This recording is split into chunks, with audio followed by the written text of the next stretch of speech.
Baby হওয়ার আগে জীবনটা পুরো একঘেয়েমি লাগতো, মানে প্রতিদিনই একই ধরনের কাজ করে করে না জীবনটা একঘেয়েমি হয়ে গেছিলো। কিন্তু বেবি হওয়ার পর মানে প্রত্যেক দিন যেন এক একটা নতুন নতুন অ্যাডভেঞ্চার করতে হচ্ছে, আর সেই অ্যাডভেঞ্চারটা কীভাবে যে আমি শেষ করছি সেটা দিনের শেষে সেটা শুধু একমাত্র আমিই জানি।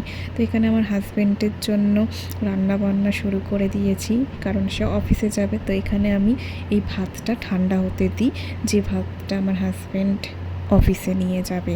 গরম ভাত দিলে সেই ভাত খারাপ হয়ে যাওয়ার সম্ভাবনা একটু বেশি থাকে, তাই জন্য এরকম করে আমি চুপড়ি চাপা দিয়ে ঠান্ডা করতে দিই। আর বাদবাকি সমস্ত রান্নাবান্না আমার হয়ে গেছে। আর এখানে আমি কি কাটছি বলো তো, এখানে আমি আমার মেয়ের জন্য ডিমের ঝোল করব। তো ডিমের ঝোলে শুধু আলু দিলে তো আর ভালো লাগে না, তাই ভাবলাম যখন পটল আছে পটলটাও দিয়ে দিই। পটল, পেঁপে আর আলু দিয়ে একটা ডিমের ঝোল করে দেবো। আমরাও ডিমের ঝোলই খাচ্ছি। আজকের মেনু হচ্ছে ভাত, ডিমের ঝোল, আলু পটল ভাজা। আর সবার প্রথমে যেটা তোমাদের দেখিয়েছি সেটা তোমরা কি চেনো? আর যদি চিনে থাকো তাহলে অবশ্যই কিন্তু আমাকে কমেন্টে কিন্তু জানিও।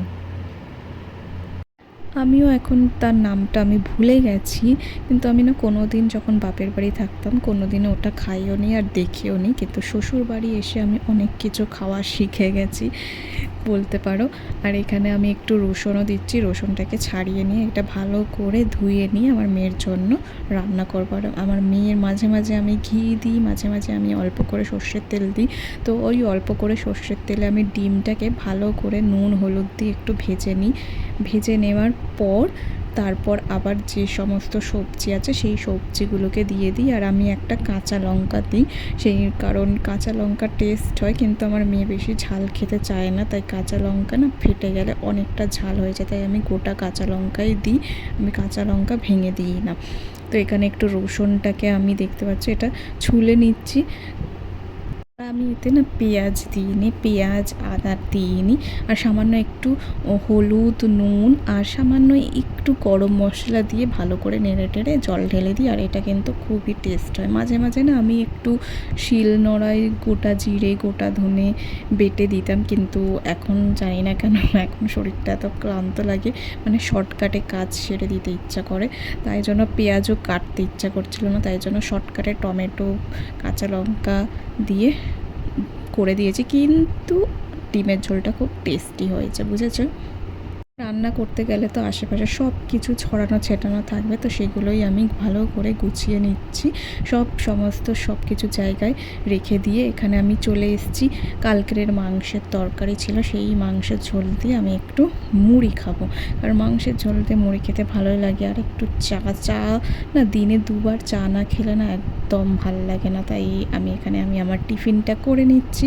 আমার হাজব্যান্ড চলে গেছে কাজে, তো এখানে যা সকাল থেকে বাসন পড়েছিল সব একেবারে দেখতে পাচ্ছ, প্রচুর বাসন পড়েছে। আর আমার মেয়ে না মাঝে মাঝে এসে ফোনটা যে স্ট্যান্ডে লাগানো আছে সেই স্ট্যান্ডটা বারবার ঘুরিয়ে দিচ্ছে, এতটাই ও বদমাইশ হয়েছে।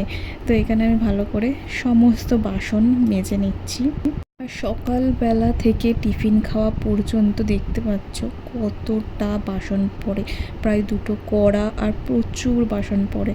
তো সেখানেই আমি মেজে নিচ্ছি ভালো করে চায়ের বাসন বলতে পারো। তার উপর ধরো আবার দুপুরবেলার খাওয়াও বাকি আছে, দুপুরবেলার খাওয়া তখনও আবার বাসন পড়ে, মানে আমাদের না প্রচুর বাসন পড়ে বলতে পারো। আর এই বাসনের পরিমাণটা না কিছুতেই যেন কমছে না, যেন দিন দিন মনে হচ্ছে আরও বেড়ে যাচ্ছে বাসনের পরিমাণ। এখানে বাসনগুলো মেজে আমরা এই গামলাতে রেখে দিই, তারপর যখন বাসন থেকে সমস্ত জল ঝরে যায় তখন ওই বাসনগুলো আবার আর একটা জায়গায় সেখানে রেখে দিই শুকনো হয়ে গেলে। কথায় বলে যে ছেলেদের থেকে নাকি মেয়েরা বেশি ম্যাচিউরিটি হয়, মেয়েদের বোঝার ক্ষমতা অনেক বেশি থাকে। আমার ক্ষেত্রেও বলতে পারো সেম। ছোটোবেলায় হয়তো আমার অনেক কিছু শেখার চাহিদা ছিল, অনেক কিছু কেনার চাহিদা ছিল, কিন্তু অনেক সময় আমার মনে হতো যে না, এটা আমার ফ্যামিলি হয়তো এটা আমায় দিতে পারবে না, যার জন্য আমিও কিছু চাইতাম না তাদের কাছে। তো বলতে পারো যে নিজের কথা না ভেবে সকলের কথা ভাবতাম, কিন্তু এখন মনে হয় না যে আগে নিজেকে প্রায়োরিটি রাখি, তারপর আমি অন্যের কথা ভাববো। আর এটা আমি আমার মেয়েকেও শেখাতে চাই যে সে সবার প্রথমে নিজের কথা ভাবুক।